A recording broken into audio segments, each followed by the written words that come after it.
عروسی دوم عجیب و غیر قابل باور مریم خرمی در کشور کانادا. مریم خرمی بار دیگر ازدواج کرد. دلیل ازدواج دوم مریم خرمی چی بوده است؟ گفتنی‌های تازه مریم خرمی در این باره. مریم خرمی چرا دیگر به کارهای رسانه‌ایش نمی‌پردازد؟ افشای حقایق و رازهای پشت پرده درباره زندگی مریم خرمی کاملا و دور از تصور. من در این ویدیو پیرامون حقایق این ماجرا خواهم پرداخت. پس در ادامه با کانال دنیا اینفو باشید.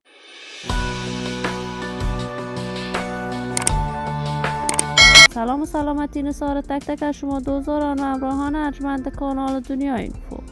شما را خوش آمدید میگم به یکی دیگر از ویدیوهای جذاب در این کانال.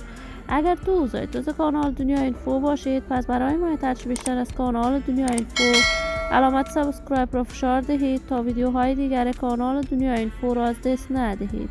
مریم خرمی مجری موفق، چهره شناخته شده، مطرح و محبوب در میان مردم افغانستان است. علاقمندان و دوستداران خاص خودش را دارد. کارهای رسانه‌ای مریم خرمی از تلویزیون جهانی خورشید آغاز شد و توانست در مدت خیلی کوتاهی در میان مردم افغانستان شهرت و محبوبیتی بسزایی کسب کند. این همه در حالی است رسانه‌ای مریم خرمی با ثبت برنامه‌های بامداد خوش با این ملاسفی بوده است. مریم خرمی بعد از تحولات سیاسی حاکم در افغانستان با جمع همکارانش افغانستان را به مقصد کانادا ترک کرد. بعد از رفتنش به کشور کانادا کاملا از پرده رسانه‌ها به دور شد.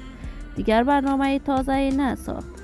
تازه تصاویر این دختر خانم در صفحات مجازی دست به دست می شود که مریم خرمی در کشور کانادا بار دیگر ازدواج کرده است. اما دلیل این که مریم خرمی چرا از همسر اولش جدا شده است کاملا پنهان بوده است، ولی هر انسان خودش میداند و زندگیش. من آرزوی موفقیت، کامیابی و سعادت برای این دختر خانم با جمعی است جوانان کشور از بارگاه عزت الله ازال تمنا دارم. عزیزان و همراهان ارجمند کانال دنیا اینفو، شما هم نظریاتتان را در بخش کامنت با من شریک بسازید. این ویدیو را بالا خمندان و دوستان مریم خرمی به اشتراک بگذارید. اگر دوست کانال دنیا اینفو باشید، پس برای حمایت بیشتر از این کانال علامت سابسکرایب را فشار دهید تا ویدیوهای دیگر کانال دنیا اینفو را از دست ندهید.